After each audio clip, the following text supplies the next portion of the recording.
Stalemate between the ruling ZANU-PF and its opposition, the Movement for Democratic Change, has stifled the advancement of healthy democratic processes in that country. In December, former South African President Thabo Mbeki was in Zimbabwe at Mnangagwa's invitation. Mbeki met the two presidents, ZANU-PF's Emmerson Mnangagwa and MDC's Nelson Chamisa, separately. Subsequent to the meetings, President Mnangagwa met with the leaders of opposition parties, but the MDC was not part of the meeting. Meanwhile, Zimbabwe is dealing with a deepening economic crisis, which is now compounded by the worst drought ever in the region. Nelson Chamisa, president of the MDC, is in South Africa seeking political solutions to the Zim crisis, and he's stopped in for a conversation. Good to see you. Thank you very much for your time to be here. Thank you, Leah. So let's talk about why you're here and who you're going to be talking to in South Africa to assist. Well, thank you very much. I'm in South Africa basically to mobilize regional solidarity within SADC, but also more importantly in South Africa, amongst the civic society, amongst the political actors and the key opinion leaders, to make sure that we find the help from South Africa to help ourselves. What we basically need, we are at that point of need where we need all our friends as Zimbabwe to assist us in partnership to resolve our own problems. We have to ultimately resolve our issues as Zimbabweans, but we need to be helped to help ourselves. Ideally, where can South Africa come in and assist? Ideally, from your point of view. Well, the most important thing is to understand the nature of the crisis in Zimbabwe. The crisis is a governance crisis.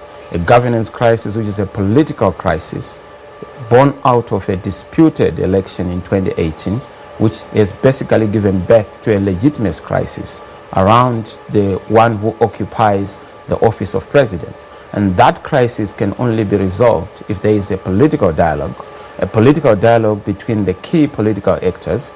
And I've offered myself on behalf of the MDC and the Alternative Voice. 2.6 million people voted in the election to say they would want the MDC to lead. But of course, there were disputes around the election. We went to the Constitutional Court. It decided otherwise. We disagreed with the Constitutional Court, and we've emphasized that the voice of the people in 2018 must be given effect and full effect for that matter. Yeah. So for that to happen, there has to be political dialogue. And that political dialogue has to be done in the context of SADC, in the context of South Africa helping us as the mediator to give a credible, irreversible, and irrevocable path to a return to legitimacy and democracy in Zimbabwe. So we know that in December, the 3-hour discussions were held with former SA President Thabo Mbeki. How did that help? What were the discussions there, and did it assist in any way? It did assist in a way because it is trying to attack the root of the problem. I've said that the problem is a governance crisis, a legitimate crisis. And what is important in our own view is that we have seen President Mbeki coming in the context of the help that he wants to give for us to have political dialogue. And we have clearly said we are open for dialogue. We want to give peace a chance. We want to give dialogue an opportunity so that we create hope for the people of Zimbabwe, so that we have a fresh beginning and a new start. But this can only be possible once we have addressed the fundamental issues of reforms, issues of nation building, national healing, and returning to legitimacy and democracy, especially in the context of the disputed election in 2018. Where the transition between the now sitting president, Emmerson Mnangagwa, and the former president, Robert Mugabe, how is the situation? Many people say that the situation in Zimbabwe has deteriorated even further. From your perspective, how is it looking?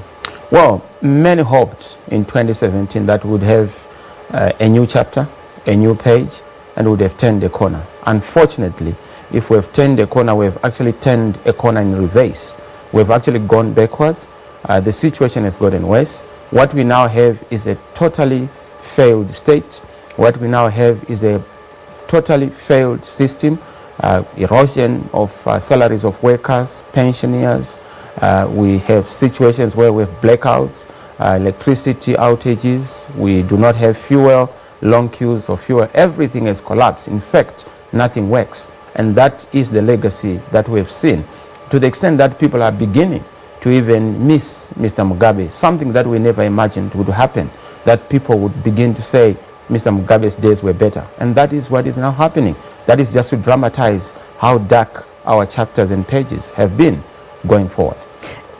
There has been a move from President Mnangagwa wants political issues to be discussed via the Political Actors Dialogue platform. You, however, don't want to go this route. Why? Why do you not want to get engaged? Well, we don't want to be led up a garden path. We don't want a dead end for political dialogue in Zimbabwe. Dialogue has to be genuine. Dialogue has to be credible. Dialogue has to have bankability and credibility in terms of its outcome. We want to resolve issues in Zimbabwe. We've had 2 decades since the early 2000s of problems upon problems. We've never resolved those outstanding issues because we've been engaging in dialogue without any desire to fix the issues. Pollard is a sham process.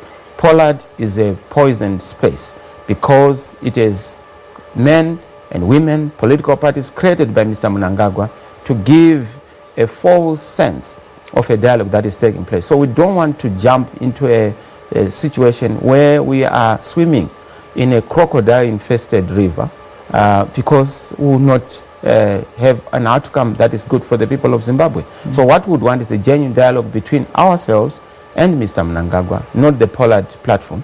Pollard is infested with people who do not have any representation.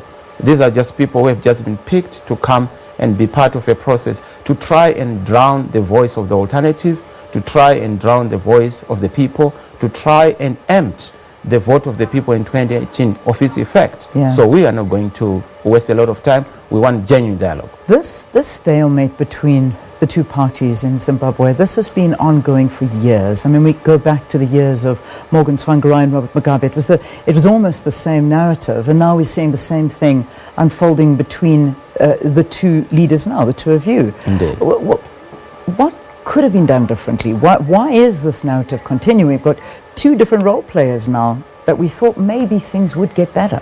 Thank you. Our hope when we then had the transition post the Mugabe era was that we would have a transitional mechanism. And this is what we are now pushing to say, going forward, what we're supposed to do better in 2017 after Mr. Mugabe exited the stage was to then have a transitional platform that would entail and include all the political actors, the MDC and ZANU-PF being the major political players, and then pave way for reforms, pave way for comprehensive electoral reforms, constitutional reforms, and indeed fundamental reforms around the election, so that we are then able to move to the next stage to prepare for credible election. That did not happen.